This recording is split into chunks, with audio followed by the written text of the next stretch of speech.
Good morning students. National income से related ही lecture series का ये दूसरा लेक्चर है। फर्स्ट लेक्चर में हमने देखा था कि नेशनल इनकम क्या होता है, इसे हम किस तरीके से डिफाइन कर सकते हैं। उसमें हमने देखा कि प्रोफेसर मार्शल तथा प्रोफेसर पीगू ने उत्पादन के आधार पर राष्ट्रीय आय को परिभाषित किया है, जबकि प्रोफेसर फिशर ने उपभोग को आधार मानते हुए राष्ट्रीय आय को परिभाषित किया है। साथ ही हमने ये देखा कि राष्ट्रीय आय की परिभाषाओं में से कौन सी परिभाषा श्रेष्ठ है। इसके निष्कर्ष पर पहुंचने के लिए हमें अपने उद्देश्य को ध्यान में रखना होगा कि हम किस उद्देश्य के आधार पर राष्ट्रीय आय की गणना करना चाहते हैं।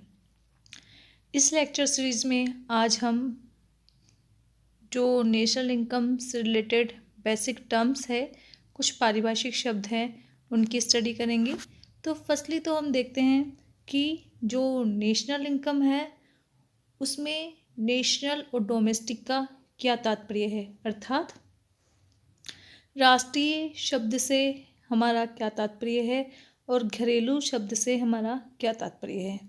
देखिए, राष्ट्रीय की जब हम बात करते हैं तो राष्ट्रीय से हमारा तात्पर्य केवल सामान्य निवासी से होता है, और सामान्य निवासी का तात्पर्य है कि जो हमारे देश का निवासी है, जिसे हमारे देश का निवासी माना जाता है, और उसके लिए कुछ लिमिटेशंस है कि ये एजम्पशंस उसे पूरी करनी पड़ती है, जैसे 5 वर्ष से अधिक वह देश में निवास कर रहा हो। इस आधार पर हम किसी व्यक्ति को सामान्य निवासी मानते हैं। तो जब हम राष्ट्रीय की बात करते हैं तो हम इसमें सिर्फ सामान्य निवासी को शामिल करते हैं, चाहे से सामान्य निवासी हमारे देश में जो अर्न कर रहा है वो भी राष्ट्रीय में शामिल होगा, और हमारे देश का जो सामान्य निवासी है वो विदेशों में जाके अगर कुछ अर्निंग करता है तो वो भी राष्ट्रीय आय में काउंट होगी। लेकिन काउंट किसकी होगी? केवल सामान्य निवासी की। जबकि घरेलू की बात, डोमेस्टिक की बात हम करते हैं तो इस कॉन्सेप्ट के अंतर्गत हम सामान्य निवासी और गैर सामान्य निवासी में कोई डिफरेंस नहीं करते। इसमें हम देश की घरेलू सीमा के भीतर सामान्य निवासी और गैर सामान्य निवासी दोनों के द्वारा जो इनकम जनरेट की जा रही है उसे राष्ट्रीय आय में इंक्लूड कर लेते हैं। तो नेशनल और डोमेस्टिक में डिफरेंस क्या है? बेसिक डिफरेंस ये है कि जब नेशनल की बात करते हैं तो हमारा रिलेशन सामान्य निवासी से होता है और उसके द्वारा अर्जित आय को ही हम इसमें शामिल करते हैं। जब घरेलू की बात करते हैं तो इसके अंतर्गत हम देश की घरेलू सीमा के अंतर्गत सामान्य निवासी और गैर सामान्य निवासी दोनों द्वारा अर्जित आय को शामिल करते हैं। और जब राष्ट्रीय की बात करते हैं तो इसमें घरेलू सीमा को क्रॉस करके जब हमारे सामान्य निवासी विदेशों में भी आय अर्जित कर रहे हैं तो उसे भी हम इसमें शामिल कर लेंगे। देखिए, यहाँ पर और जो बेसिक डिफरेंस है राष्ट्रीय और घरेलू में वो है विदेशों से प्राप्त शुद्ध साधन आय का, अर्थात net factor income from abroad, जिसे हम बोलते हैं NFIA। ये क्या होता है NFIA? हमारे जो निवासी है उनके द्वारा विदेशों से प्राप्त साधन आय, यानी हमारे निवासी विदेशों से जो साधन आय प्राप्त कर रहे हैं वो, और हमारे देश में गैर निवासियों को जो साधन आय प्राप्त हो रही है, उन दोनों का डिफरेंस क्या कहलाता है? Net factor income from abroad. इसे फॉर्मूले के रूप में हम लिख सकते हैं राष्ट्रीय इक्वल्स टू घरेलू प्लस विदेशों से प्राप्त शुद्ध साधन आय, और घरेलू हम कैलकुलेट करेंगे तो घरेलू कॉन्सेप्ट में हम राष्ट्रीय में से माइनस कर देंगे विदेशों से प्राप्त शुद्ध साधन आय, क्योंकि घरेलू में विदेशों से प्राप्त शुद्ध साधन आय भी राष्ट्रीय में विदेशों से प्राप्त शुद्ध साधन आय जुड़ी हुई है, और जब घरेलू कॉन्सेप्ट ज्ञात करेंगे तो विदेशों से प्राप्त शुद्ध साधन आय को माइनस कर देंगे। इसे अगर हम सिंबल्स के थ्रू एक्सप्लेन करना चाहे तो हम ये बोल सकते हैं N यानी नेशनल इक्वल्स टू D यानी domestic plus NFIA net factor income from abroad, और डोमेस्टिक अगर हम ज्ञात करेंगे तो D इक्वल्स टू N यानी national minus net factor income from abroad. तो ये हुआ आपका नेशनल और डोमेस्टिक का कॉन्सेप्ट। इसके बेसिस पे हम जो नेशनल इनकम की आगे कॉन्सेप्ट्स का डिस्कशन करेंगे, उन्हें डिवाइड करेंगे। इसके अलावा देखिए, एक डिफरेंस होता है ग्रोस और नेट का, सकल और शुद्ध का। सकल और शुद्ध धारणाओं में जो मेन डिफरेंस है वो क्या है? स्थायी पूंजी के उपभोग या गिसावट व्यय का है, अर्थात डेप्रिसिएशन का। इन दोनों के बीच में जो डिफरेंस है वो किसका है? डेप्रिसिएशन का, मूल्य ह्रास का। सकल की जब हम बात करते हैं तो सकल में डेप्रिसिएशन यानी घिसावट व्यय शामिल होता है, जबकि शुद्ध की नेट की हम बात करते हैं तो उसमें से जो डेप्रिसिएशन है, घिसावट व्यय है, वो एक्सक्लूड हो जाता है। जैसे कि सकल माइनस घिसावट, तो हमें क्या प्राप्त होगा, शुद्ध। और अगर शुद्ध में हम घिसावट जोड़ देंगे तो हमें क्या प्राप्त होगा, सकल प्राप्त होगा। सिंबॉलिकली हम कह सकते हैं जी माइनस डी यानी gross minus depreciation equals to net, और ये net plus depreciation equals to gross. तो ग्रॉस और नेट के बेसिस पर भी हम एनआई के कॉन्सेप्ट्स को डिफ्रेंशिएट करेंगे, और इन दोनों में जो मेन डिफरेंस होगा वो क्या होगा, डेप्रिसिएशन का होगा।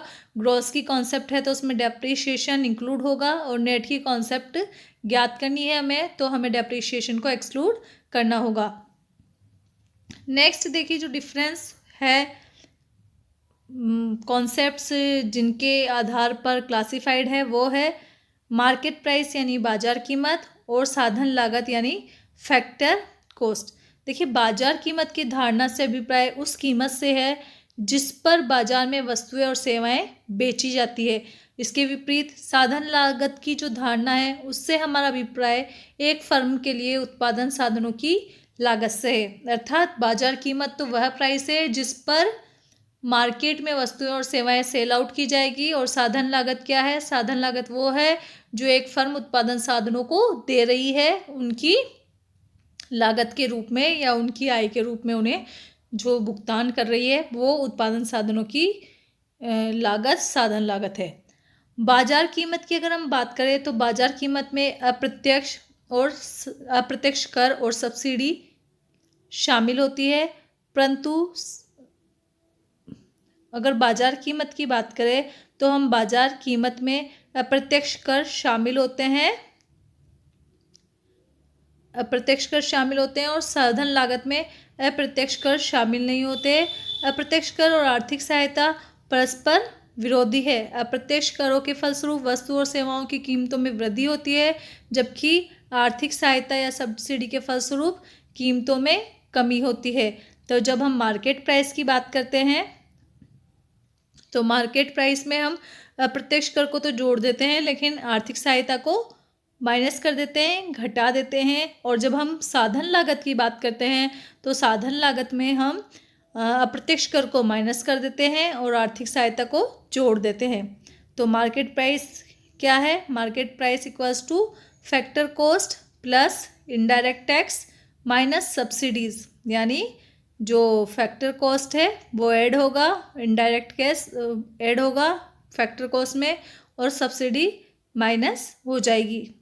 और जब बाजार कीमत की बात करेंगे, साधन लागत की बात करेंगे तो उसमें बाजार कीमत में हम अप्रत्यक्ष कर को जोड़ेंगे और आर्थिक सहायता को घटा देंगे।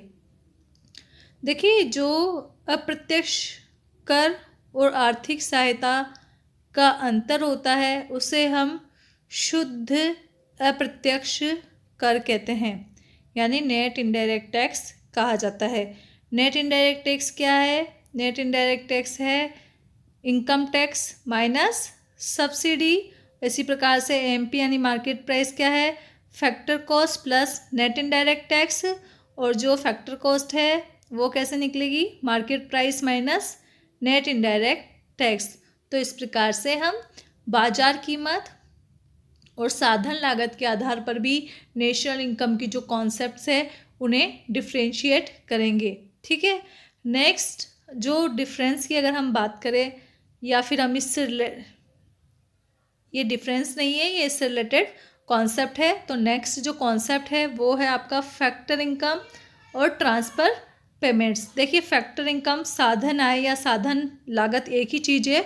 साधन आय उस आय को कहते हैं, हम फैक्टर इनकम बोलिए या फैक्टर कॉस्ट बोलिए एक ही बात है। साधन आय उस आय को कहते हैं जो उत्पादन साधनों के स्वामियों को उनकी उत्पादन सेवाएं उत्पादक को प्राप्त करने के बदले में प्राप्त होती है। अर्थात जैसे कि हम श्रम की बात करें, उत्पादन साधन के लिए एग्जाम्पल के लिए हम श्रम को ले, श्रम अपनी उत्पादन सेवाएं जब उसको दे रहा है उत्पादक को, अर्थात वो अपना श्रम प्रदान कर रहा है उसे, तो इस सिचुएशन में जो उत्पादक है उसके द्वारा उसे मजदूरी का भुगतान किया जा रहा है। तो ये मजदूरी जो श्रमिक को प्राप्त हुई है वो क्या है, उसकी साधन आय है। दूसरा जो कॉन्सेप्ट है वो है हस्तांतरण भुगतान का। देखिए हस्तांतरण भुगतान क्या होते हैं, ये एक पक्षीय भुगतान होते हैं। ये दान या अनुदान की भांति होते हैं जो एक क्षेत्र से दूसरे क्षेत्र को दिए जाते हैं। जो हस्तांतरण भुगतान है उनके कारण अर्थव्यवस्था में वस्तुओं सेवाओं को कोई उत्पादन नहीं होता, इसलिए हस्तांतरण भुगतान को हम राष्ट्रीय आय में कैलकुलेट नहीं करते, क्योंकि ये सिर्फ ट्रांसफर पेमेंट है, एक क्षेत्र से दूसरे क्षेत्र की ओर जा रहे हैं, इनसे किसी प्रकार का कोई प्रोडक्शन नहीं होता, तो ये राष्ट्रीय आय में कैलकुलेट नहीं होंगे। इस प्रकार इस वीडियो में हमने देखा कि जो ग्रॉस और डोमेस्टिक का डिफरेंस है वो जो ग्रॉस और नेट का डिफरेंस है वो क्या है, डोमेस्टिक और नेशनल का डिफरेंस क्या है, इसके साथ ही साथ मार्केट प्राइस और फैक्टर कॉस्ट का डिफरेंस क्या है। इन तीनों ही डिफरेंसेस के बेसिस पे हम राष्ट्रीय आय के कॉन्सेप्ट को विभिन्न पार्ट्स में डिवाइड करते हैं। लास्टली हमने इसमें देखा कि फैक्टर इनकम और ट्रांसफ़र पेमेंट से हम क्या समझते हैं। इस वीडियो में सिर्फ इतना ही।